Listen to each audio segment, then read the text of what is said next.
Welcome to another episode of the Dublin Irish Baseball Show with Coach Todd Hogan. I'm your host, Jason Holcomb, joined as always with the coach. Coach, you always talk about wanting to finish strong to cap the regular season, and boy, howdy did we. We came out there and swung those bats and got some runs, finished off with a sweep of East Lawrence to earn our first playoff berth since 2015. But let's talk about that East Lawrence series. What did you see out of our guys that has you really excited heading into the postseason? Well, I think we had a little more energy, and of course you're going to have that energy when you play a rival.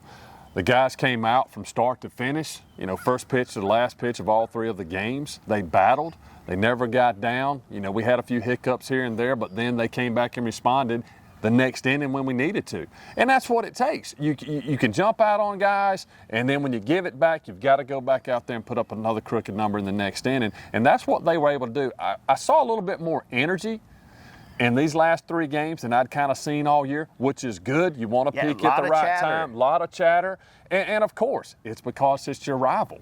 And some of these guys have a lot of friends on that team. You hate losing to your friends. You want to try and beat your friends. That ain't in a negative way, but that's just the way competition is. And the guys came out from first pitch to the last in those three games. They played their hind ends off. I'm excited of where we're at right now rolling into these playoffs. But we had a big series up against East Lawrence, able to win the games that we needed to win to get us in this third spot. Head into the playoffs, we got hot. Our pitching looked pretty good. So I'm excited about it right now. And I'm going to tell you, we kicked off the regular season finale by recognizing our seniors, four fantastic young men who have provided a bunch of leadership and key hits and key pitches.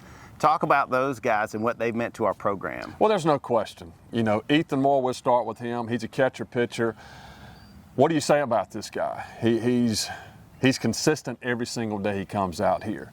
I'm definitely going to miss him because of what he definitely does behind the plate for us and what he's done on the mound for us this year. Good thing about it is we've got his younger brother and sister that are staying in the system, so I can keep his mom, Shannon, and Kyle and them around to help us out. They've been phenomenal this past year. They have. So it's not only the good thing about it, I'm losing the kid, but I'm also keeping the family around. But Ethan's done a great job for us all year long. I'm excited for what his next chapter in life is hopefully going to be. He's got aspirations of playing in college, and hopefully that's going to happen with some certain things. Our next one's Ty Orr. Same thing. I'm going to miss Ty at shortstop for us and also on the mound. He's been a two-hole hitter. He ended up hitting around 382, 383 in region. That's going to be a big guy you've got to replace next year. And then you move to Zach Wall in center field. Good thing about it, when a ball's hit and it's in the air, we basically walking out. If it's two outs, we know it's caught. He's done a heck of a job. He's gotten hot at the right time. He's swinging the bat well right now. He's become one of our starters now, and he's able to get out on the mound, eat innings for us, get outs. And I'm excited where he's at. And then also Jace Giles. I've known Jace Giles for a long time. I used to call him my associate scout when I was scouting because sometimes he'd travel with me. When we were down in Florida, he'd go watch a game with me when our kids would be down, my kids and his brothers, and then we'd be down there playing. So, I have a special heart in my place for Jace Giles. He's done a heck of a job at first base for us this year, swung the bat well, and also done an excellent job on the mound. So those four seniors, I think we had a very special night out here last Friday night for them. I wanted them to understand that their families are the most important part of their lives. We did a little bit talking about moms there at the end, a little video, that audio that we played for them. And I'm just excited of where we go is going to be where these four seniors lead us. I love it and so excited. And there's one senior in particular we want to talk about a little bit more when we come back with our Optim Player of the Week.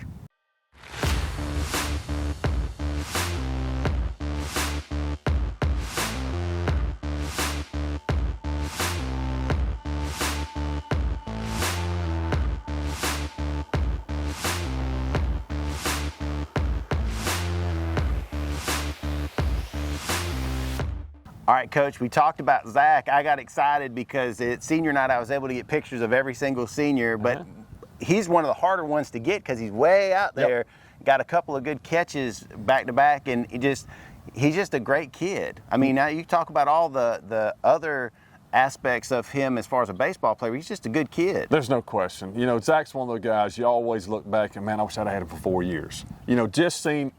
Watched his development just in the short little 2 years that we've had him, whether it's been on the mound, been at the plate, been in the outfield and center. He's going to show up every day and work the exact same. Yes, he is. He's got drive, he's got leadership qualities, he's got determination.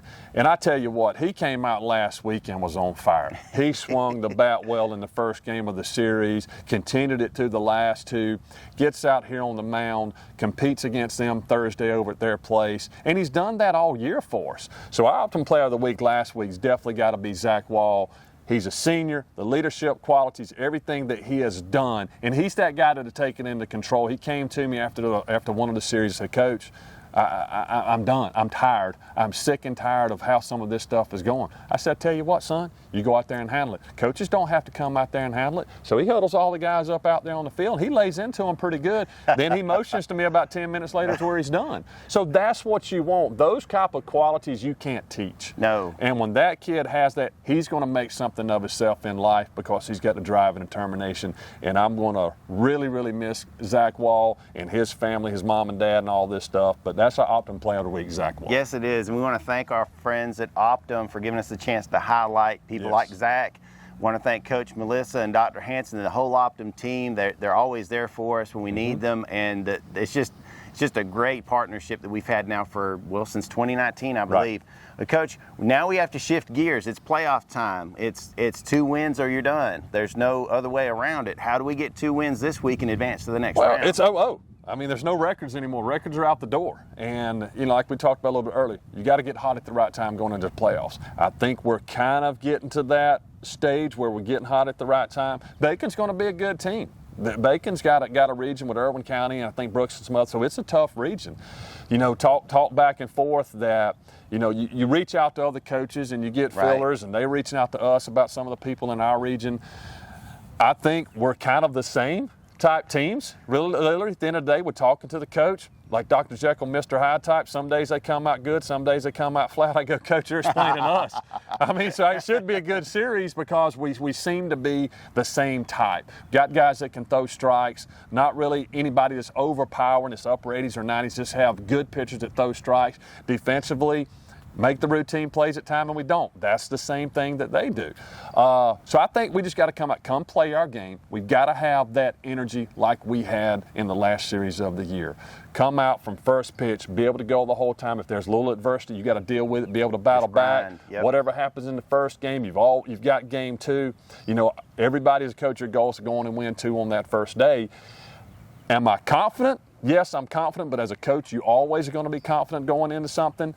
But, Bacon County does scare me a little bit with kind of some things that we've dug into a little bit more that we've got to just make sure we execute our pitches, make the routine plays, and be able to battle in the box and cut down on our strikeouts. And if we can do that, any team, I think, has a chance to win that day.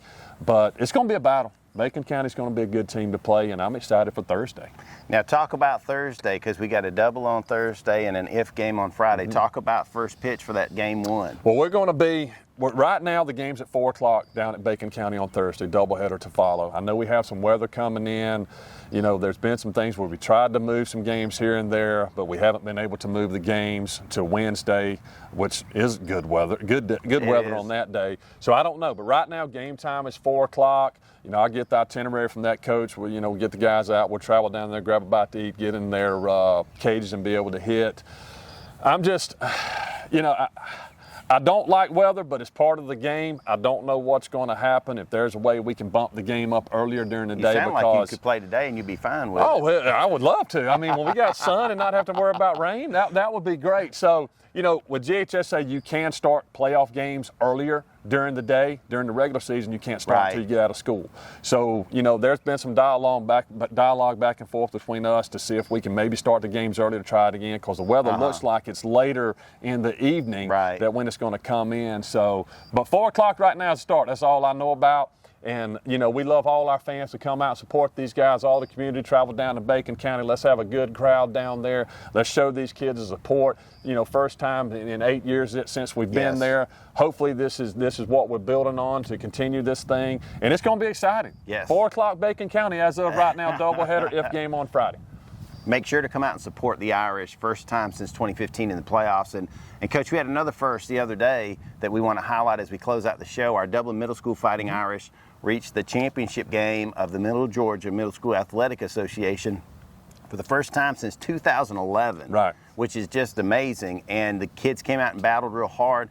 Game 3 just faced somebody that had a hot bat, and there was nothing you could do about it. They just, sometimes you get hot, but at the end of the day, we don't want to lessen or diminish what they accomplished, which was making a championship game that a couple years ago nobody would have thought twice about them getting anywhere near that. So talk to me as the baseball guru here at Dublin, what it means to you about what they accomplished this year and what it means for the future of Dublin baseball. Well, it hurt. It hurt those kids at the end of the day. You saw it on their faces. You saw it on family members' faces, even some of the coaches.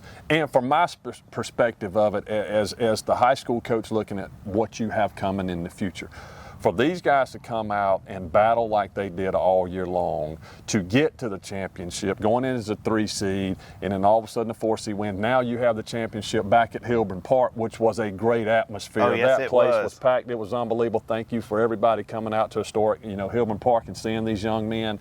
It was a battle. And I can tell you, Vidaya's got a good team. Yes, they do. They can absolutely swing the bat. And that's what they did. You got to tip your hat to those guys. They came out and hammered the baseball every series, every game that we had in that 3-game set. And at the end of the day, yeah, I think honestly the better team won because they hit it and they played better defense. But from where our kids and program has been to where we're at right now, this is exciting. For me as a coach to sit back and know what you have 6th, 7th, and 8th grade, feeding your 9th and 10th, feeding your varsity and then your JV program, it's exciting. I mean, there's a lot of exciting things to look into in the future with these guys. The middle school group have a bunch of baseball players in it that understand the game, have baseball IQ, and can compete. So this group's going to be fun. I am so proud of Coach Pogue, Coach Brantley and Coach Donnie for what they've done with these young men this year, with the support from their parents, from the concession stand workers to the ticket takers, to just everybody being out there helping us support these young men. It's unbelievable. It's been just like a family. That's our motto. How can we make this more family oriented? We're getting there. We're going to continue to get there. But our middle school, I'm so excited of where they were this past year, where they're continuing to be. And it's like I told them, at the beginning of that day, we knew there was going to be a winner and a loser. Yep.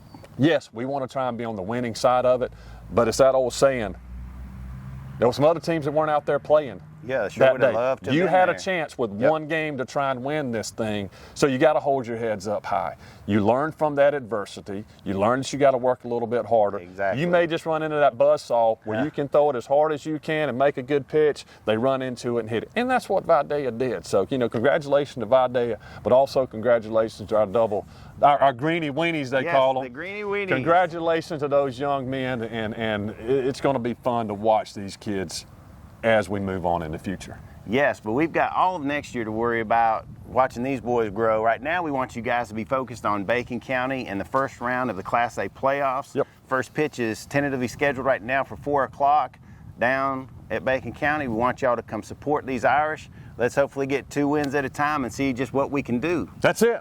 We got to go get 2, and it's 1 game at a time, 1 pitch at a time. You don't want to look any further down the road. As coaches, you're always looking at brackets going, hey, we may match up here and there. Let's see what happens. But bottom line, at the end of the day, our focus today and tomorrow is on Bacon County, what we figured they're going to do, how we can beat Bacon County to try and get that first win, then get that second win and have a chance. We can't look ahead. So I'm excited where we're at. Bacon County's going to be good. Y'all come support them like Jason said, and I'm excited about it. Dublin baseball is back in the playoffs. That's what it's all about. I'm excited. We're excited. Let's go have a good series. And you got me wanting to go. Let's go. Yeah, there you go. Just like them all. There's no doubt. Well, thank you again for joining us for the Dublin Irish Baseball Show with Coach Todd Hogan. And one last thing, go Irish. Yes, sir. Let's go.